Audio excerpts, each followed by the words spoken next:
এই নাও নাও তো, এগুলো নিয়ে বিক্রি করে ওদেরকে ভালো কোনো একটা স্কুলে ভর্তি করার ব্যবস্থা করো। এই দিদি দিদি, আমরা দুজন তো ভালো রেজাল্ট করে পাশ করলাম, কিন্তু মাধ্যমিকে ভালো স্কুলে ভর্তি হতে গেলে তো অনেকগুলো টাকা লাগে। মা বাবা তো অনেক কষ্ট করে আমাদের পড়ালেখার টাকা জোগাড় করতো। এখন ভালো স্কুলে পড়তে গেলে যে টাকা লাগবে সেটা কি বাবা মা জোগাড় করতে পারবে? তুই কিচ্ছু চিন্তা করিস না বোন, যদি সেরকমই হয় তাহলে আমি আর পড়বো না, কিন্তু তোকে অনেক দূর লেখাপড়া করতে হবে, অনেক বড় হতে হবে তোকে। এই দিদি, তুই এরকম কথা আর বলবি না বলে দিলাম। যদি পড়াশোনা করতে হয় তাহলে দুজন একসাথেই করব। তুই তো আমার থেকে অনেক ভালো রেজাল্ট করেছিস, তোর মুখে এ কথা মানায় না। আর তোর না কত স্বপ্ন, তুই বড় হয়ে চাকরি বাকরি করবি, নিজের পায়ে দাঁড়াবি, মানুষকে সাহায্য করবি, তাহলে তুই এখন এসব কথা কেন বলছিস আমাকে? আরে বোন, তুই একটু বল, বাবা মা এতদিন কত কষ্ট করে আমাদের লেখাপড়ার খরচ দিচ্ছে। এখন দুজন যদি মাধ্যমিকে ভালো স্কুলে ভর্তি হই তাহলে লেখাপড়ার খরচ জোগাড় করতে হলে বাবা মাকে আরো অনেক কষ্ট করতে হবে বল। আমি হলাম বাড়ির বড় মেয়ে, বাড়ির বড় মেয়েদের অনেক কিছু স্যাক্রিফাইস করতে হয়, বুঝলি তো? তুই ছোট মেয়ে, তোকে অনেক দূর এগোতে হবে। তুই বড় হয়ে যখন চাকরি পাবি তখন আমাদের সবাইকে অনেক কিছু দিবি, ঠিক আছে? না রে দিদি, এরকম কোনোদিন হবে না। যদি পড়ালেখা করতেই হয় তাহলে দুজন একসাথেই করব, আর না হলে দুজনেই বাদ দেব। তুই এত ভালো রেজাল্ট করে পড়ালেখা বাদ দিবি আর আমি পড়ালেখা করব, তা কখনোই হবে না। টিয়া, রিয়া, কই রে মা তোরা? এই নে, আগামীকাল তোদের স্কুলে ভর্তি হওয়ার জন্য এই টাকাগুলো রাখতো।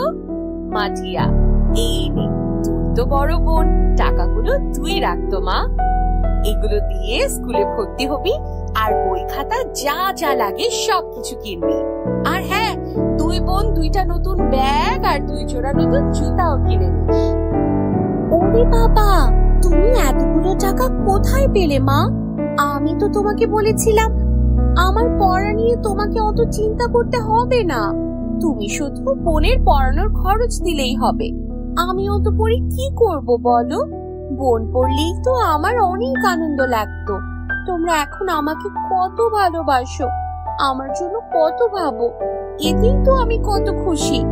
আবার শুধু শুধু আমার জন্য এতগুলো টাকা জোগাড় করতে কেন গেলে বলো তো? একেবারে পেকে বুড়ি হয়েছে তুমি, বড়দের মতো কথা বলছে দেখো।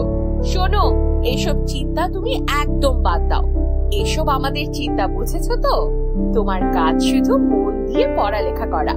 তুমি ভালো করে পড়ালেখা করে ডাক্তার হবে, মানুষের সেবা করবে, তবে না আমাদের এই কষ্ট সার্থক হবে। মা, তোমার কানের দুল আর গলার হারটা কোথায়? এই তো কদিন আগেও তোমাকে পরে থাকতে দেখলাম। হ্যাঁ বোন, ঠিক বলেছিস। মা, তুমি তোমার গলার হার আর কানের দুল কোথায় রেখেছো? আরে ওই তো, ওগুলো কি আর সব সময় পরে থাকা যায় বলতো? সব সময় পড়তে কি ভালো লাগে? আমার তো এখন বয়স বাড়ছে, সব সময় গুলো পরে থাকলে লোকে কি বলবে বলতো? তাই তো ওসব আর পড়তে এখন আর ভালো লাগে না, বুঝলি তো? এখন ওগুলো তাই খুলে রেখে দিয়েছি, পরে আবার পড়বো। না মা, আমি ঠিক বুঝতে পেরেছি। তুমি ওগুলো আগের বার যেরকম হাতের চুড়ি জোড়া বিক্রি করে দিয়েছিলে, এবারও সেরকম কানের দুল আর গলার হার আমাদের পড়ালেখার জন্য বিক্রি করে দিয়েছো। ওরে বাবা, একেবারে দিদিমণির মতো কথা বলছে, আমাকে বকছে। দেখো কত বড় হয়ে গিয়েছে আমার মেয়েটা, সব বুঝতে শিখে গেছে। আরে বাবা, তোরা হলি আমার কাছে সবচেয়ে দামি। আমি সোনার অলংকার দিয়ে কি করব বল?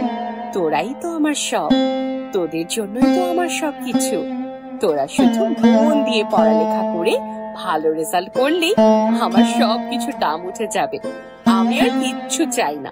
মা, আমরা তোমাকে সত্যি খুব ভালোবাসি। আমরা বড় হয়ে তোমার জন্য আবার সবকিছু করে দেব, তুমি কোনো চিন্তা করো না মা। ঠিক আছে মা, আমিও তোদের মন থেকে আশীর্বাদ করি যেন তোরা বড় হয়ে আমাদের মুখ উজ্জ্বল করতে পারিস।